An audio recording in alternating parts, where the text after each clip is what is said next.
Good evening, class. This is Megan, and tonight we're going to be discussing the ABA Inside Track, episode 16, Increasing On-Task Behavior with ADHD. This episode was quite interesting. It illuminated a lot of issues and qualities of ADHD that even I didn't know, even though I have ADHD myself. It was a really enlightening episode. One of the first things right off the bat that they said is that attention deficit hyperactivity disorder is a chronic disorder. That means that it's going to affect you most likely the rest of your life. People who have ADHD tend to have trouble with impulse control as well as self-control. They have trouble organizing tasks in their head and often cannot regulate their mood. About 50 to 80% of individuals with ADHD tend to display symptoms of belligerency and aggressively hyperactive behavior into adolescence.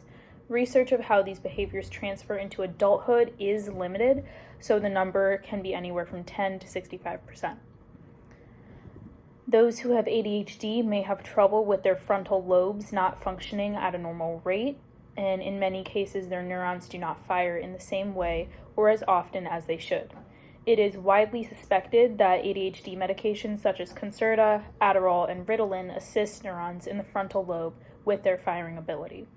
I recall that when I was first diagnosed with ADHD and given ADHD medications, my doctor sat me down and said, we don't really know how these medications work exactly, but we do have the evidence to prove that this can help with your attention in school. They also discussed this in the episode that there hasn't been much research done. They have not done an MRI of anybody who has taken the medication before and after. We don't really have that evidence yet. All right. Another really interesting thing is that twins tend to have ADHD more often than others. I don't know if you guys have met a lot of twins. I have, and let me tell you, it tracks. All right.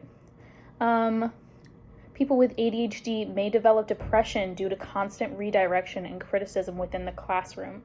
An example could be like, sit back down. I've told you how many times today to sit down. I don't know. This may also have something to do with rejection-sensitive dysphoria. Rejection-sensitive dysphoria, or RSD, is a symptom that makes most people with ADHD react to criticism or rejection in an overly emotional way. This is a very fancy way of saying that most people with ADHD tend to be very sensitive. Some suggestions on how to deal with ADHD within the classroom or at home are to use clear and precise directions and intervention. Like, don't just say, go to your room. You have to be very clear, very direct, and even, and say, you did X. The punishment is that you have to go sit in your room. When in the classroom, you can say, you were talking to your classmate multiple times throughout the day, so now I'm going to move you from your desk to a seat closer to my desk. That is an example that can be used in the classroom.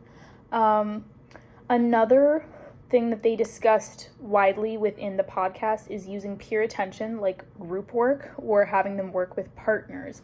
This isn't often attainable within the classroom. As we all know, we can't have students doing group work 24/7, but it has been shown that when students work with another, they tend to be more on task. The most fascinating part of the episode was a study from Johnson & Johnson showed that white noise can lessen off-task behavior. The white noise is theorized to have assisted in blocking out other distractions and was used as a discriminative stimulus. This means that by using one stimuli, the white noise, it was able to take out other stimuli such as other people talking, people writing. Some of you may have known, like, when someone's breathing too loud next to you, or chewing gum, smacking their lips, etc. So that is an example.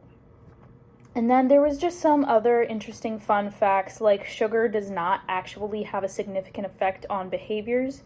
So removing sugar from the diet of those with ADHD does essentially nothing. So does adding a multivitamin.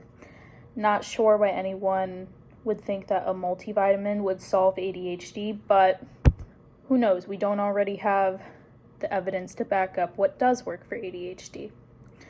So those were the fun facts that I learned from episode 16 of ABA Inside Track. I thought this was a really great episode, and I am excited to see what you guys learned from your podcast episodes. All right, bye.